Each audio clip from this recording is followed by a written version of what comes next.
Here's what's making news now around Indiana. Brought to you by your Indiana Fever. Well, workers at the Union Electric Steel plant in Valparaiso are on strike. Our partners at the Times of Northwest Indiana report more than 80 employees are picketing the plant over pay issues with the Pennsylvania-based company.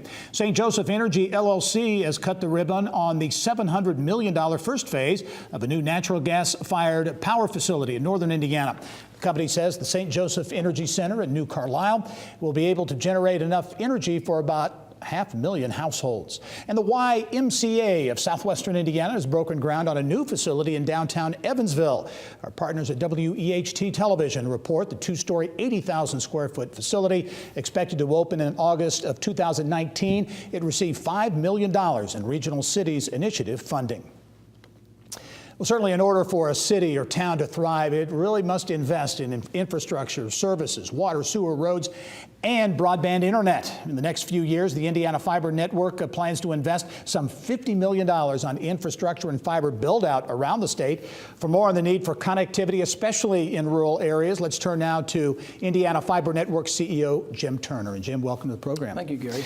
First of all, let's talk about the Indiana Fiber Network. Sure. Started in 2002 and has really evolved into a major operation. Talk about the roots of IFN. Sure. You know, IFN is actually a great Hoosier success story. We started out about 16 years ago as a way to connect 20 rural telephone companies here in the state of Indiana to a high-speed network. Since that time, we've grown very significantly, well past our original mission. And today, we provide large commercial businesses, schools, large healthcare providers with broadband connectivity. And in addition to that, we provide wholesale telecommunications services to probably every major telecom provider in the state of Indiana. Yeah.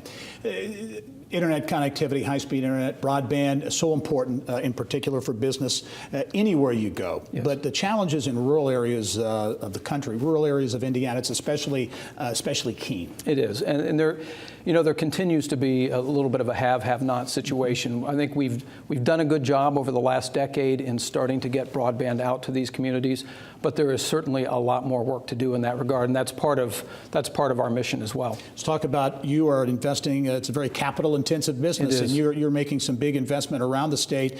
You just announced plans not long ago for a major investment in Whitley County along the US 30 corridor, the business corridor there. Talk about that investment and how that plays into a larger statewide investment. Yeah, we really have two primary things we're focusing on with our capital investment, and over the next 5 years, we could probably spend upwards of $100 million invested in the state.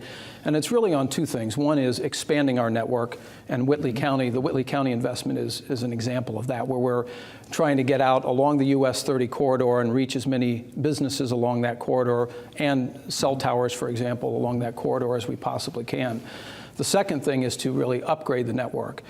As the network continues to grow, as the demand on the network continues to grow, we need more bandwidth. And if you think about it as going from a 2-lane highway to an 88-lane highway, that's really what the upgrade investment is doing, is allowing to get more cars onto that road. The emphasis, the importance of broadband as you look at economic development and the ability of Indiana to grow, yes. Whether it's rural or wherever it is, this has got to be tied in large part to those efforts. That's exactly right. If you think about it, Indiana has always been extraordinarily competitive in what might be the three legacy economies: farming, manufacturing, transportation, logistics. We're really moving to a data economy. When you look at what's going on out there with some of the largest providers of different services in the world, the largest rental car company owns no cars. That's Uber. What does it own? It owns data. And so the ability to deliver that, we're providing the highway for that high-speed data to travel. Then you think about moving into a world in which, for example, we have autonomous vehicles, and you think about the broadband, the bandwidth needs that will be necessary to make that successful. It's extraordinary, and it gives me great optimism about both the growth of our state, but also our own company's ability to continue to grow. The Indiana Fiber Network. Jim Turner is the CEO, investing tens of $millions in growth around the state. Jim, as always, thanks for being on the program. Look forward to seeing you soon. Appreciate it. Thank you so much.